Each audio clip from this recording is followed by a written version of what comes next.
Good day, fish keepers. I hope you're well. So you're a good fish keeper. You have spawned your fish, hatched the eggs, and now have free swimming fry. Congrats. At this point, should you call it success and claim bragging rights? No. Because now the real work begins. It is not uncommon to have hatched hundreds of the eggs only to lose maybe 75%. And this is assuming you have exerted due diligence in your fish keeping husbandry. There is a lot more to breeding fish than what is commonly shown in video. This particular batch of eggs you see me tending to is from my first spawn of Corydoras paleatus. I have a dozen in this 50-gallon tank that I raised since juveniles. It takes months and months of growing out before you can actually start to see breeding behavior. Most of the time this is not mentioned. Also, you see there isn't much eggs because it takes time for them to get the hang of spawning. A lot of these eggs may have ended up elsewhere in the tank and probably eaten.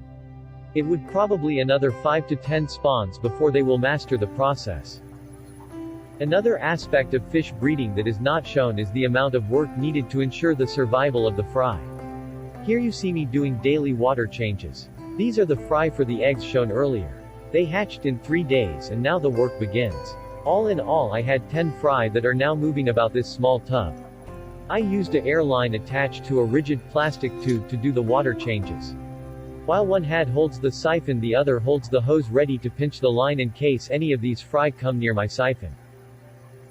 It is also a good idea to make sure the siphon drains into a bucket. Should a fry be inadvertently sucked down, then it can be collected later and returned to the tub.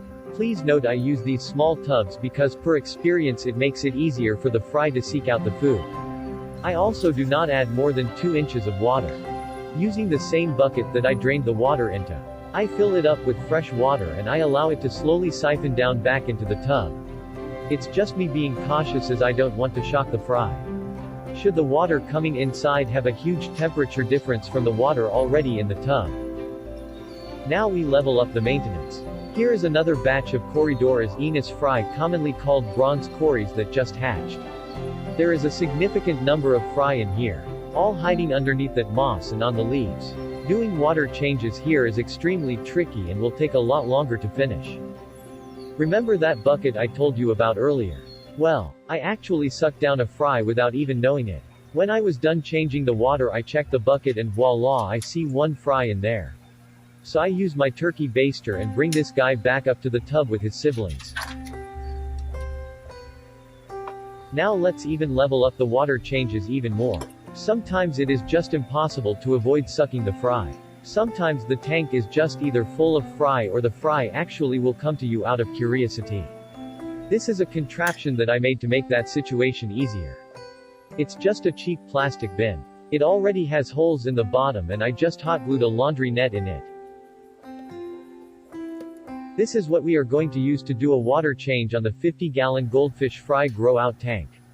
I clip the thingy to the side with these clamps and the water rushes inside and I can do the water changes in there without sucking the fry in. I will also use this to refill the tank with water. I just don't like the idea of filing it directly over the fry and it creates too much turbulence.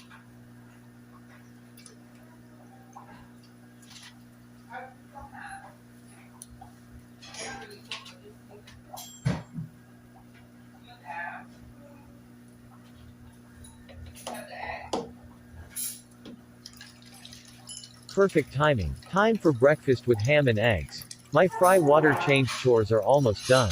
Please bear in mind that the sequence I showed you on this video is not in separate days. It happens daily. Sometimes there is no fry to tend to, so it's just basically feed the breeders or growouts. Until the next video, ciao. Please like and subscribe, it would greatly help me grow my channel.